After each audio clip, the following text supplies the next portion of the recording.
Guys, good morning all of you.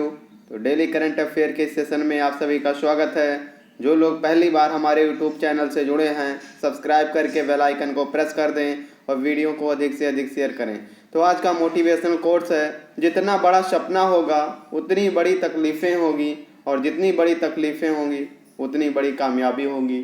तो इस motivational quote से आज के करंट अफेयर की शुरुआत करेंगे।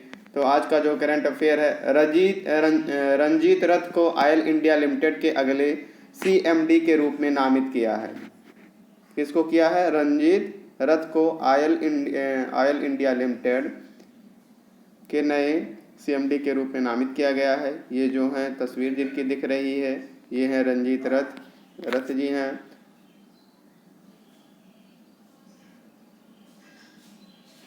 India second largest state oil and gas producer oil India. सार्वजनिक उद्यम चयन बोर्ड पीईएसबी ने भूवैज्ञानिक रंजीत रथ को ऑयल इंडिया लिमिटेड के अगले अध्यक्ष और प्रबंध निदेशक के रूप में चुना है। वह वर्तमान में मिनरल एक्सप्लोरेशन कॉरपोरेशन लिमिटेड के सीएमडी के रूप में कार्यरत हैं। तो इनको क्या, इंडियन ऑयल के अगले अध्यक्ष और प्रबंध निदेशक सीएमडी के रूप में इनको चुना गया है। सुशील चंद्र मिश्रा ऑयल के वर्तमान सीएमडी 30 जून 2022 को सेवानिवृत्त होंगे। यानी सुशील चंद्र मिश्रा के बाद में जब ये 30 जून 2022 को ये रिटायर हो जाएंगे, तो इनके बाद कौन आ जाएंगे? इनके रंजीत रथ जी हो जाएंगे, ऑयल इंडिया के अध्यक्ष जो हैं। बैडमिंटन, भारत के लक्ष्य सेन ने जर्मन ओपन 2022 में पुरुष एकल में रजत पदक जीता। तो ये कौन है? ये लक्ष्य सेन है। ये कौन है? लक्ष्य सेन है। जर्मन ओपन 2022 में इन्होंने सिल्वर मेडल जीता है। भारतीय शटलर लक्ष्य सेन ने यूनिक्स गैडवर्ड जर्मन ओपन 2022 में पुरुष एकल फाइनल में थाईलैंड के कुनलावुत विटियर्सन से 18-21, 15-21 से हारने के बाद रजत पदक जीता, जो 8 से 13 मार्च 2022 को जर्मनी के मुल्हेम में वेस्ट नेर्गी स्पोर्ट हॉल में आयोजित किया गया था। इस साल टूर्नामेंट का 69वां संस्करण है। इस आयोजन के लिए कुल पुरस्कार राशि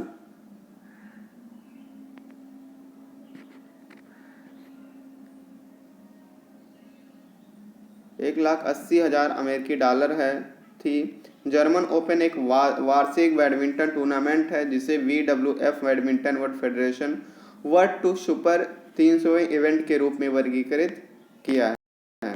तो गीता पीरामल ने राहुल बजाज की जीवनी, Rahul Bajaj an extra ordinary life लिखी है। किसने लिखी है? गीता पीरामल ने, जो राहुल बजाज हैं, इनकी एक जीवनी लिखी है।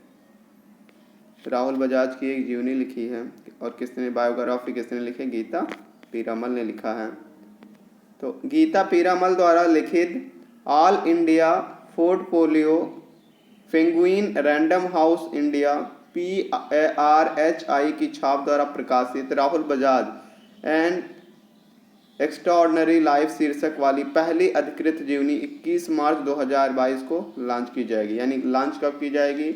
21 मार्च 2022 को लॉन्च की जाएगी। नेक्स्ट करंट अफेयर पे चलेंगे। वित्त मंत्री निर्मला सीतारमण ने लोकसभा में पेश किया 1.42 लाख करोड़ रुपए का जम्मू कश्मीर बजट। 7.5% GSDP वृद्धि अनुमान हुई। तो ये कौन है? वित्त मंत्री निर्मला सीतारमण जी हैं।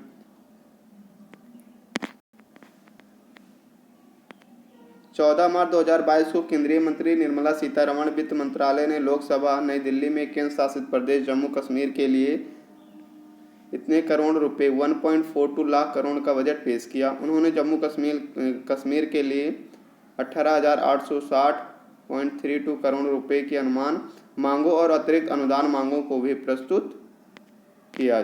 बजट ने जम्मू कश्मीर के सकल राज्य घरेलू उत्पाद में 7.5% की वृद्धि का अनुमान लगाया। जम्मू कश्मीर सरकार वित्त वर्ष 2022-23 में 1,12,950 करोड़ रुपए यानी राजस्व व्यय 71,615 करोड़ रुपए और पूंजीगत 41,335 करोड़ रुपए का खर्च करेगी। नितिन गडकरी ने टोयोटा मिराई का उद्घाटन किया। भारत का पहला green hydrogen fuel cell EV है। ये जो गाड़ी है ये क्या है, पहली ग्रीन हाइड्रोजन फ्यूल सेल है। नितिन गडकरी जी हैं, इन्होंने लॉन्च किया है। केंद्रीय सड़क परिवहन और राज्य मंत्री नितिन गडकरी जी ने नई दिल्ली में दुनिया के सबसे उन्नत प्रौद्योगिकी विकसित green hydrogen fuel cell electric वाहन, ये एक इलेक्ट्रिक वाहन है, टोयोटा मिराई का उद्घाटन किया। किसका उद्घाटन किया? टोयोटा मिराई का उद्घाटन किया। टोयोटा मिराई भारत का पहला ईंधन सेल इलेक्ट्रिक वाहन है। नेक्स्ट करंट अफेयर पे चलेंगे।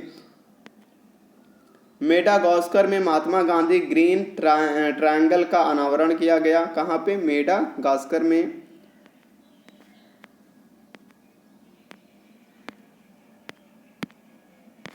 आगे देखेंगे, आज़ादी का अमृत महोत्सव चिन्हित करने के लिए मेडागास्कर में महात्मा गांधी ग्रीन ट्रायंगल का अनावरण किया गया। मेडागास्कर में भारत के राजदूत अभय कुमार ने एंटानारियो की मेयर नैना ड्रियाट्रोहाना के साथ ग्रीन ट्रायंगल का उद्घाटन किया।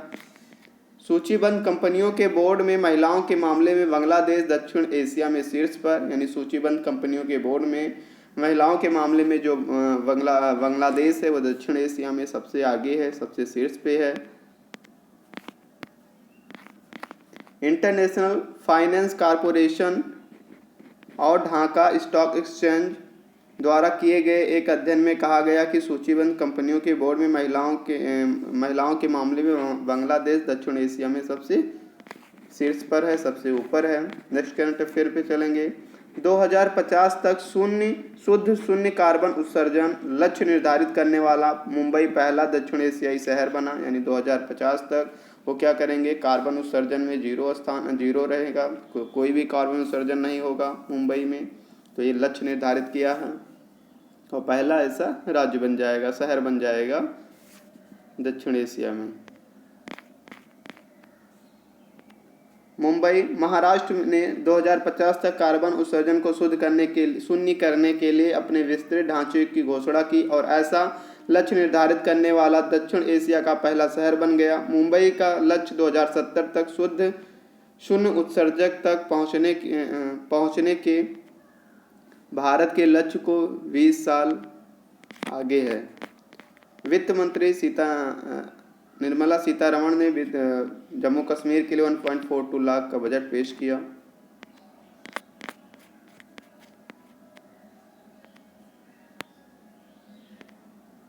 बाजार पूंजीकरण के मामले में भारत ने दुनिया के शीर्ष 5 क्लबों में शामिल किया।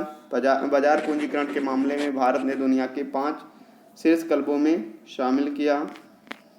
बाजार पूंजीकरण पर ब्लूमबर्ग के हालिया आंकड़ों के अनुसार पहली बार भारत के इक्विटी बाजार ने भारत के पूंजीकरण मामले में दुनिया के शीर्ष 5 में प्रवेश किया। 3.1 ट्रिलियन अमेरिकी डॉलर के कुल बाजार पूंजीकरण के साथ भारत के 5वें स्थान पर है। कुल विश्व बाजार पूंजीकरण 109.22 ट्रिलियन अमेरिकी डॉलर है। जनरल विपिन रावत की याद में भारतीय सेना ने चेयर ऑफ एक्सीलेंस को समर्पित किया।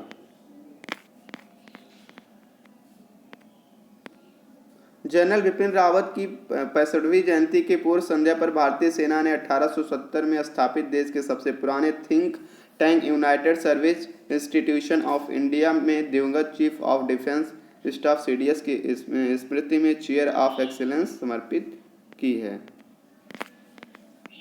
यह चेयर 3 सेवाओं की पूर्व सैनिकों और राष्ट्रीय सुरक्षा के क्षेत्र में विशेषज्ञता रखने वाले नागरिकों के लिए खुला रहेगा।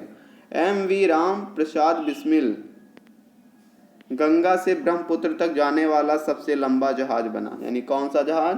एम.बी. राम प्रसाद बिस्मिल गंगा से ब्रह्मपुत्र जाने वाला सबसे लंबा जहाज बना। ये वो जहाज है जो सबसे लंबा जहाज बना है।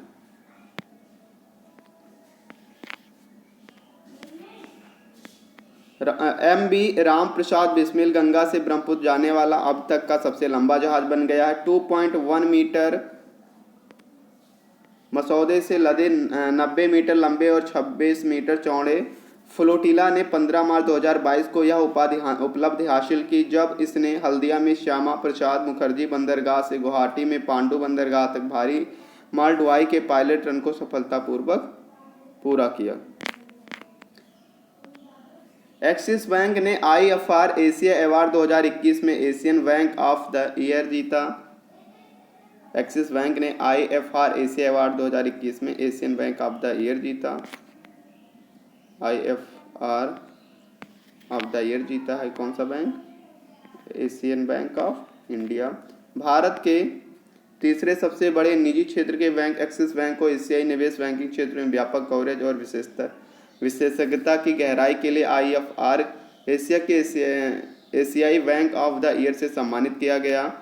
यह पुरस्कार सभी प्रमुख उत्पादों और खंडों में इक्विटी और ऋण जारी करने से में बैंक के उत्कृष्ट प्रदर्शन को स्वीकार करता है। इस वर्ष बैंक ने फाइनेंस एशिया इंडस्ट्री अवार्ड में भारत में सबसे DCM हाउस का पुरस्कार भी जीता।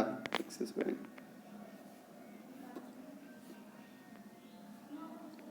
नारायण प्रधान वैज्ञानिक अनुसंधान संस्थान के लिए GD बिरला पुरस्कार के लिए नामित किया गया।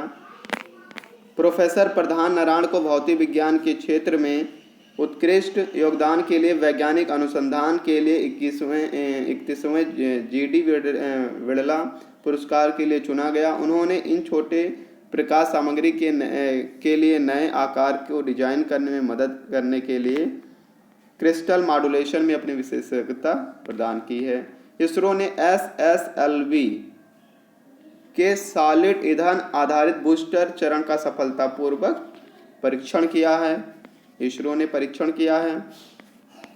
भारतीय अंतरिक्ष अनुसंधान संगठन इसरो ने आंध्र प्रदेश के श्रीहरिकोटा के सतीश धवन अंतरिक्ष केंद्र में अपने नए लघु उपग्रह प्रक्षेपण के ठोस ईंधन आधारित बूस्टर चरण SS1 का जमीनी परीक्षण सफलतापूर्वक पूरा कर लिया है। फाइड शतरंज ओलंपियाड 2022 चेन्नई में आयोजित किया जाएगा। यानी फाइड शतरंज ओलंपियाड 2022 कहाँ आयोजित किया जाएगा? तो वो किया जाएगा चेन्नई में आयोजित किया जाएगा।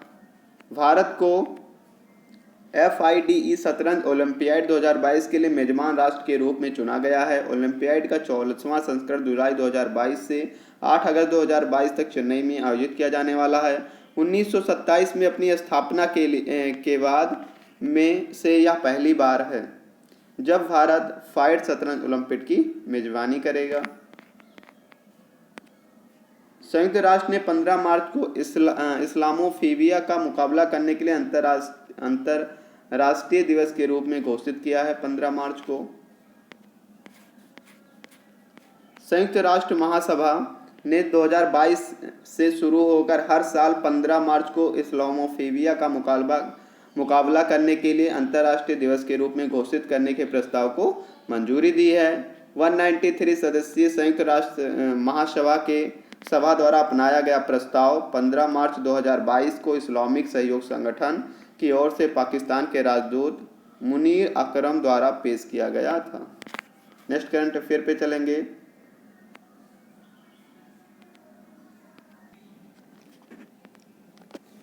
वन, पर्यावरण और जलवायु परिवर्तन मंत्रालय ने देश की कितनी प्रमुख नदियों के कायाकल्प के लिए परियोजना की घोषणा की है?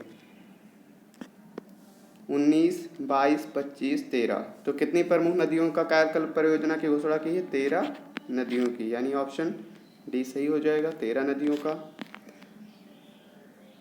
भारत का पहला डिजिटल वाटर डेटा बैंक एक्वावेरियम किस राज्य ने लॉन्च किया गया है? पंजाब, बिहार, कर्नाटक, झारखंड। तो किस राज्य ने लॉन्च किया गया है? तो ये किया गया कर्नाटक में लॉन्च किया गया है। Option number C. कहाँ पे? कर्नाटक में लॉन्च किया गया है। ऑस्ट्रेलिया और किस देश ने 7 साल से अधिक समय पहले पूर्वी यूक्रेन में मलेशियाई एयरलाइंस के विमान MS-17 को मार गिराने में रूस की कथित भूमिका को लेकर रूस के खिलाफ कानूनी कार्रवाई करने का फैसला किया है? पाकिस्तान, नीदरलैंड, चीन या नेपाल? किसने किया है? तो ये किसने किया है? नीदरलैंड ने किया है। कानूनी कार्रवाई करने का फैसला किया है नीदरलैंड ने। केंद्र सरकार ने एक बड़ा फैसला लेते हुए हाल ही में मार्च 2020 से निलंबित 5 वर्षीय ई पर्यटक वीजा कितने देशों के नागरिकों हेतु तत्काल प्रभाव से बहाल कर दिया है? तो ऑप्शन है 250, 220, 156, 120। तो कितने देशों के लिए? तो ये किया है 156 देशों के लिए, 156 देशों के लिए तत्काल प्रभाव से बहाल कर दिया है। हाल ही में किस देश में हुए राष्ट्रपति चुनाव में 61 वर्षीय यून सूक योल ने ली जेई म्यूंग को मामूली वोटों के अंतर से हराकर जीत हासिल की? तो किस देश के? ऑप्शन है दक्षिण कोरिया, जापान, बांग्लादेश, भूटान। तो किस देश के हैं? दक्षिण कोरिया के हैं, जिन्होंने हरा करके यून सूक योल जो हैं वो राष्ट्रपति बने हैं। नेक्स्ट क्वेश्चन पे चलेंगे। वैश्विक रेटिंग एजेंसी मूडीज ने हाल ही में मौजूदा वित्त वर्ष के लिए भारत की वृद्धि दर के अनुमान को 9.5% से घटाकर कितने प्रतिशत कर दिया है? तो वो जो कर दिया है वो घटाकर 9.5 से घटा करके वो कितना कर दिया है? 9.1। कितना? 9.1% कर दिया है। निम्न में से किस राज्य सरकार ने हाल ही में एक नई खेल नीति 2022 से 27 लॉन्च की? महाराष्ट्र सरकार, पंजाब सरकार, दिल्ली सरकार, गुजरात सरकार। तो गुजरात सरकार किस राज्य सरकार ने लॉन्च की है? गुजरात सरकार ने हाल ही में गुजरात में खेल प्रदेश को बदलने के उद्देश्य से हाल ही में एक नई खेल नीति 2022 से 27 लॉन्च की है। इस नीति के जरिए गुजरात सरकार का उद्देश्य राष्ट्रीय और अंतर्राष्ट्रीय टूर्नामेंट आयोजित करके सभी खिलाड़ियों को पुरस्कार देकर खेल संस्कृति को प्रोत्साहित करना और बढ़ावा देना है। निम्न में से किस राज्य सरकार ने हाल ही में एक नई? तो ये गुजरात सरकार ने की है। निम्न में से किसे हाल ही में ऑयल इंडिया लिमिटेड का अगला अध्यक्ष प्रबंध निदेशक नामित किया है? संजय वर्मा, संदीप मेहता, दिनेश भारतीय, रंजीत रथ। तो किसको किया गया है? ये तो किया गया रंजीत रथ को किया गया है इंडियन ऑयल के अध्यक्ष के रूप में नामित किया गया है। बजाज आलियांज जनरल इंश्योरेंस ने हाल ही में कितने वर्ष के लिए तपन सिंघल को एमडी और सीईओ घोषित किया? किसको घोषित किया? तपन सिंघल को एमडी और सीईओ घोषित किया है बजाज आलियांज जनरल इंश्योरेंस ने। तो कितने वर्ष के लिए? 2 वर्ष, 3 वर्ष, 4 वर्ष, 5 वर्ष। तो 5 वर्ष के लिए किया है। कितने वर्षों के लिए? बजाज आलियांज जनरल इंश्योरेंस ने हाल ही में 5 वर्ष के लिए तपन सिंघल को एमडी और सीईओ घोषित किया है। तपन सिंघल का नया कार्यकाल 1 अप्रैल 2022 से शुरू होगा। उनके नेतृत्व में बजाज आलियांज देश की सबसे बड़ी और सबसे लाभदायक निजी सामान्य बीमा कंपनियों में से एक बनी है। 8वें संस्करण फॉर्चून इंडिया द नेक्स्ट 500 में भारत की रेलटेल कौन से स्थान पर रही? 52वें स्थान पे, 25वें, 52, 85, 105, 124। तो कितने स्थान पे रही थी? 124वें स्थान पे थी। 124वें स्थान पर हाल ही में 8वें संस्करण फॉर्चून इंडिया द नेक्स्ट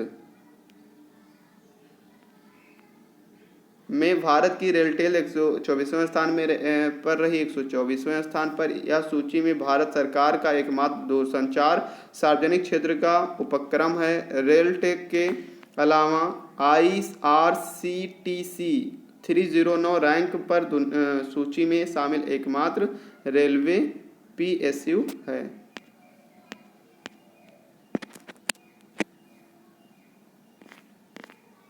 निम्न में से किस देश के पूर्व राष्ट्रपति रूपिया वांदा का हाल ही में 85 वर्ष की उम्र में निधन हो गया? तो किस देश के राष्ट्रपति थे? Maldives, Indonesia, Japan, Zambia. तो जाम्बिया के राष्ट्रपति थे। कहाँ के राष्ट्रपति थे? जाम्बिया के राष्ट्रपति थे, जिनका हाल ही में 85 वर्ष की उम्र में निधन हो गया। जाम्बिया के पूर्व राष्ट्रपति रूपिया वांदा का हाल ही में 85 वर्ष की उम्र में निधन हो गया, जिन्होंने वर्ष 2008 और 2011 तक जाम्बिया के चौथे राष्ट्रपति के रूप में कार्य किया था।